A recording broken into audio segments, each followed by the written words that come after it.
What I'm going to do tonight is talk about the Black community. And in this video, I'm going to share another video with you about elephants. I know that sounds crazy that I'm going to be talking about the Black community, but I'm going to show you a video about elephants. As you're watching this video about elephants, listen very closely to what they're saying in the actual video. And as you're listening and watching this video, think about the Black community at the same time. Believe me, it will make sense as you're watching it and as you're listening. And so it's an old video, so it's kind of grainy in a way, but the voice is kind of off and all that. But just listen to it very carefully and see the correlation between the elephant and the Black community. Dead rhinos started turning up all over the park, and it clearly wasn't the work of poachers. The rhinos' horns hadn't been touched. The park rangers soon found themselves cast as cops conducting an investigation, and their first findings led them to believe that if they were to round up the usual suspects, they'd need a pretty large holding pen.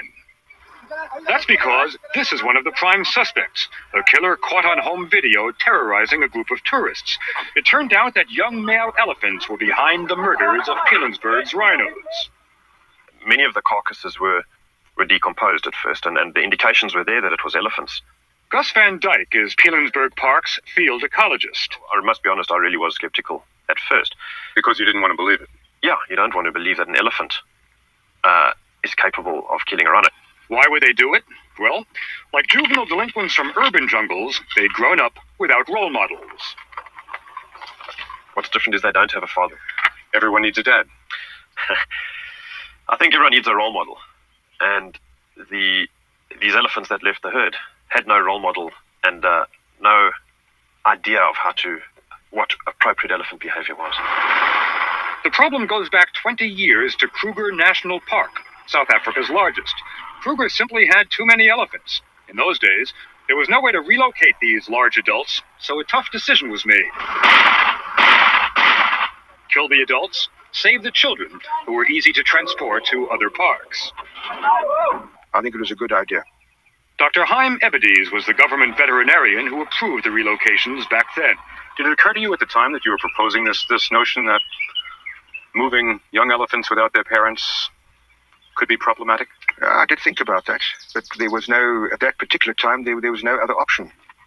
The intentions may have been good, but the program created a whole generation of traumatized orphans thrown together without any adults to calm them down or teach them how to behave. Years later, those lonely orphans developed into troubled teenagers. That's when the killings at Pilanesberg Park began. Like a police department facing a crime wave, the rangers photographed the murder scenes and put together rap sheets on the prime suspects, giving them each names. And here's Tom Thumb. We've identified that Tom Thumb was in an area, coincidentally, where a rhino mortality took place. Sounds to me like circumstantial evidence at best. That's right. Tom Thumb was under surveillance, but other elephants were caught red-handed. That would be a typical rap sheet. It's just a date and a short description of what the animal was involved in. April 26, 96, chasing white rhino. 4th of April, white rhino mortality. Aggressive interaction with tourist vehicle. This guy was building up quite a record. Huh? It was eventually decided at the end of that rap sheet to kill this elephant. 5 were killed in all. They may have been juvenile delinquents, but there's no reform school for elephants. Mafuta was your typical 14-year-old schoolyard bully, taking on rhinos by throwing sticks and stones. But get up close, Yeah, that's all, man. and you realize how big a juvenile delinquent is when it's an elephant. And those sticks are actually big branches. That's enough of that. The problem was even larger than Mafuta himself. He turned the reserve's elephant herd, all orphans relocated without adults, into a street gang, and he was the gang leader. Here he is sparring with one of his pals. The source of the problem was basically human beings doing something which turned out to be wrong. On that basis, we're pretty much obliged to try and solve the problem before taking the drastic steps of shooting the animals. At that point, it seemed there was still time to study the situation, that a real confrontation was several years away. Now, the elephants here are still relatively small, and therefore aren't really in a position to do much damage to a rhino. What's going to happen as the elephants get bigger? I can only assume that the same would happen as it happened in Bjornsburg. So you're anticipating the same problems? If we do nothing about it, yes, absolutely. Jock followed the elephants night and day to document the rhino attacks. At first the scene seemed funny enough. Mafuta hosing down a rhino with his trunk. But the attacks became more violent. At one point, Mafuta spent 7 hours stubbornly going after a group of rhinos. When Jock briefly managed to distract the elephant, the rhinos ran for cover. But when Mafuta saw what had happened, he charged off in a rage.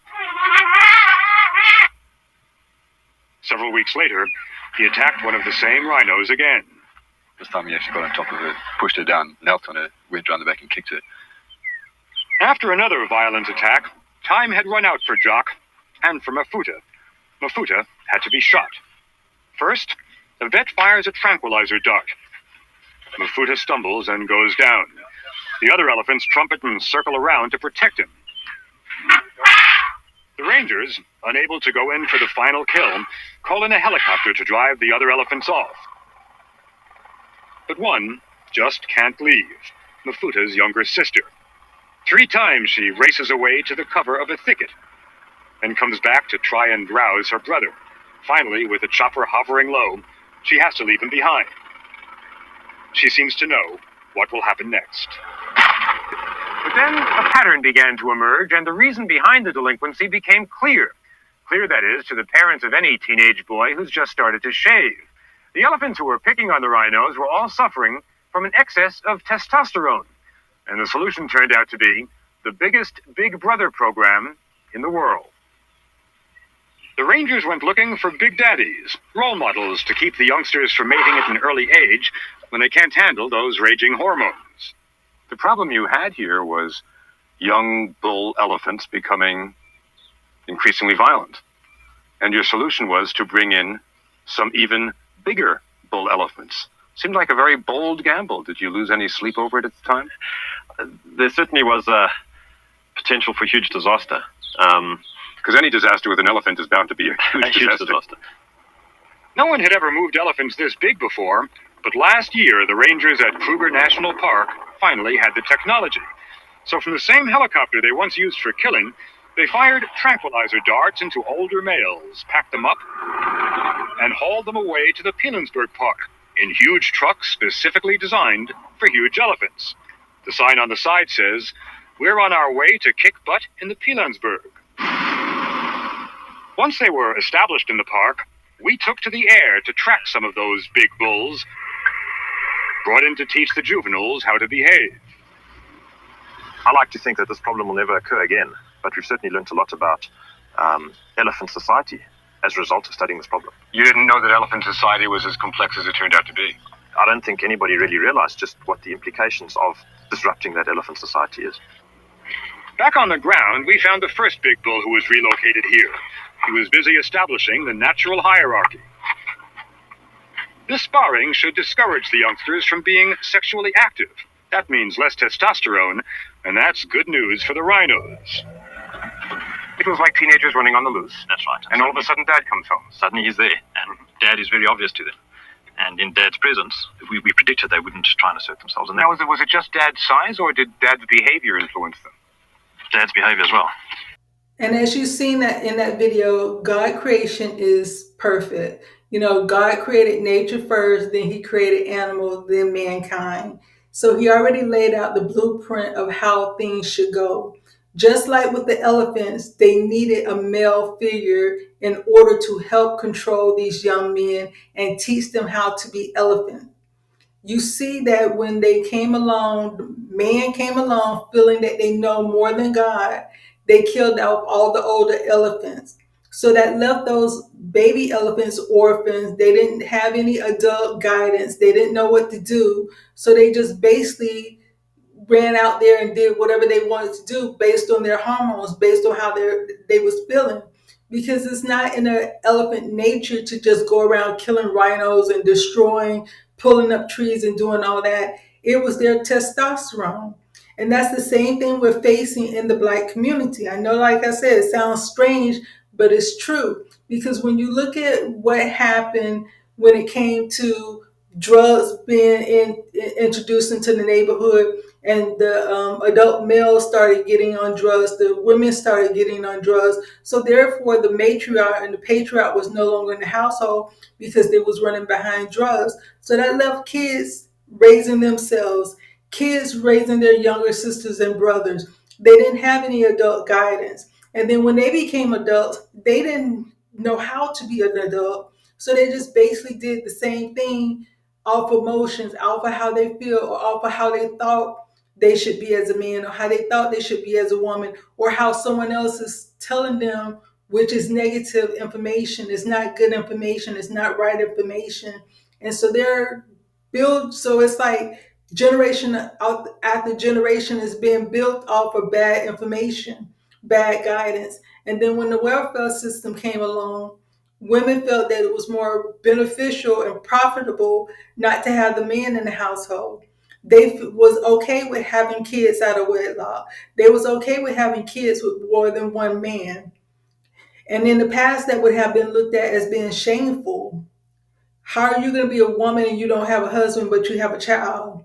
And everyone would look at her the same way, like, you're doing things out of order. But now it's common.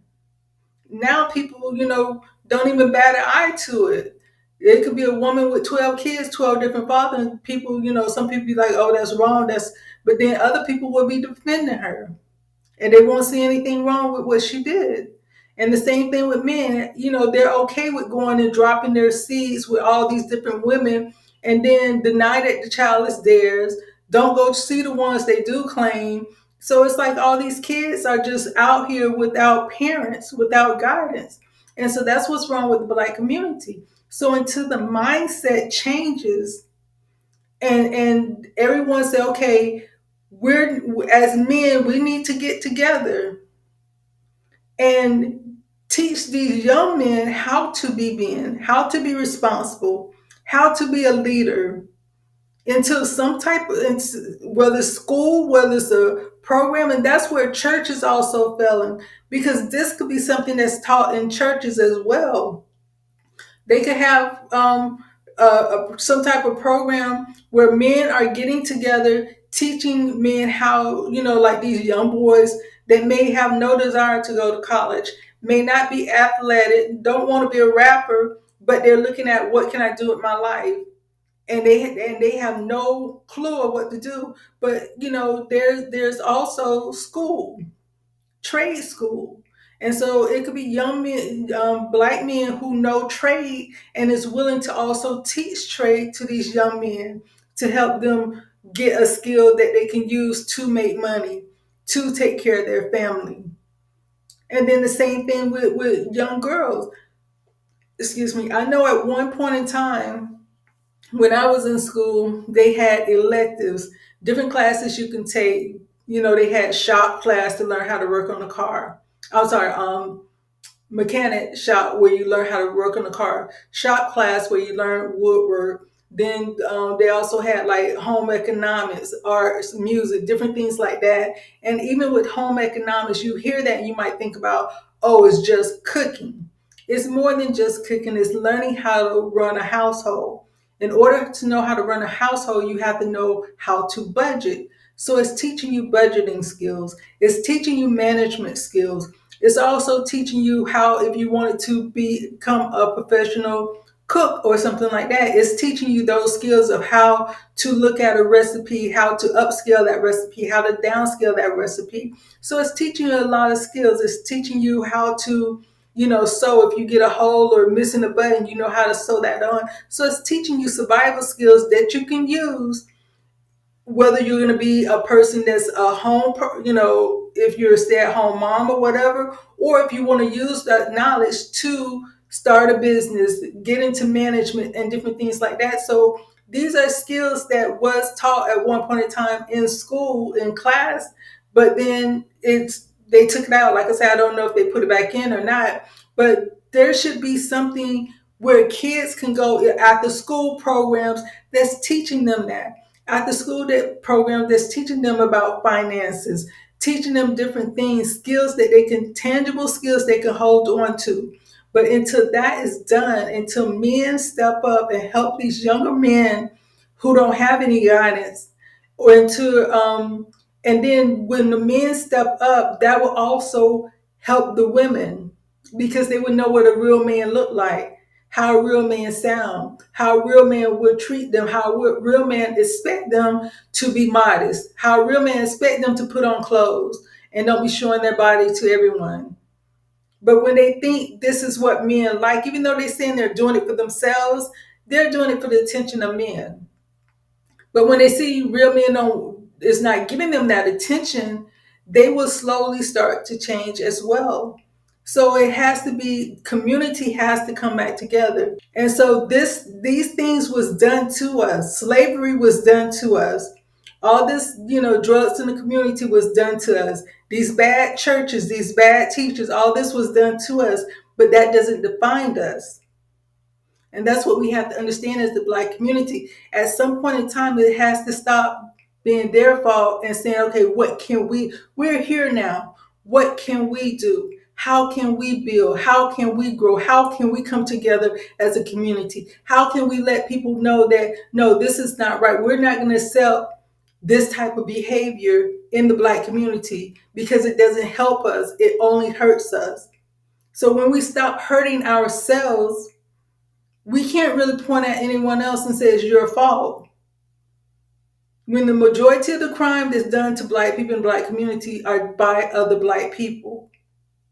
So until that is dealt with, we have to hold ourselves accountable. Every person have to look at themselves and say, am I a detriment to the community or am I an asset to the community?